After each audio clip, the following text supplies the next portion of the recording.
India unlimited in digital news चॅनलमध्ये सगळ्यांचं स्वागत आहे. हे आहेत ठाण्यातील प्रसिद्ध ठाणे वैभवचे संपादक पत्रकार नरेंद्र बेळलाल. आणि आज या नरेंद्र बेळलाल सभागृहामध्ये व्याख्यानमाला चालू आहे. एक ठाणे महानगरपालिका एक सरकारी कार्यालय आहे. या ठाणे महानगरपालिकेच्या सरकारी कार्यालयामध्ये व्याख्यानमाला नरेंद्र बेळलालांची भरवलेली आहे. प्रसिद्ध दीपक करंदीकर 21व्या शतकाचे भूराधिक सदस्य आणि प्रसिद्ध नाटककार अब्राहम भडकमकर अशा प्रकारे 14वे वर्ष नरेंद्र बेळलाल स्मृती व्याख्यानमाला नरेंद्र बेळलाल व्याख्यानमाला आहे.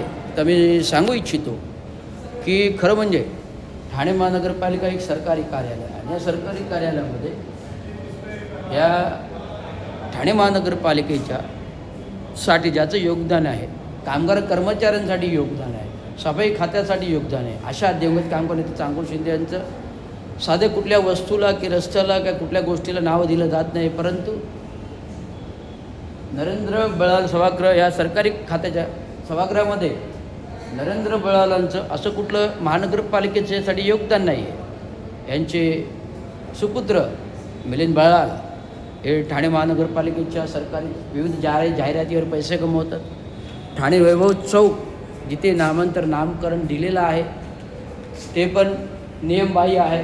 कारण प्रशासकाला चौकाला नामकरण करता येत नाही, लोकल बॉडी लागते. लोकल बॉडीमध्ये कुठलेही ठराव न करता ठाणे वैभव चौक या आलमेळा चौकला जे चौक नाही आहे, आलमेळा रस्ता आहे, तिथे नामकरण दिले. म्हणजे अशा प्रकारे या समाजामध्ये या जनतेमध्ये भट ब्राह्मणांचे प्रस्थ सरकारी कार्यालयामध्ये असतं, अशा प्रकारचं हे आहे.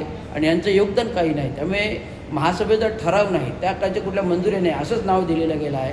आणि पेंड्स सभागृह, परंतु ह्या नरेंद्र बेळलाला वीरमाता जिजाऊ सभागृह असे नामकरण करा अशी माझी मागणी आहे. आणि जे पेंड्स सभागृह आहे स्थायी समिती, याला अण्णाभाऊ साठे लोकशाही अण्णाभाऊ साठे सभागृह, लोकशाही अण्णाभाऊ साठे स्थायी समिती सभागृह नामकरण करा, ही मागणी आहे. धन्यवाद. जय भीम, जय भारत.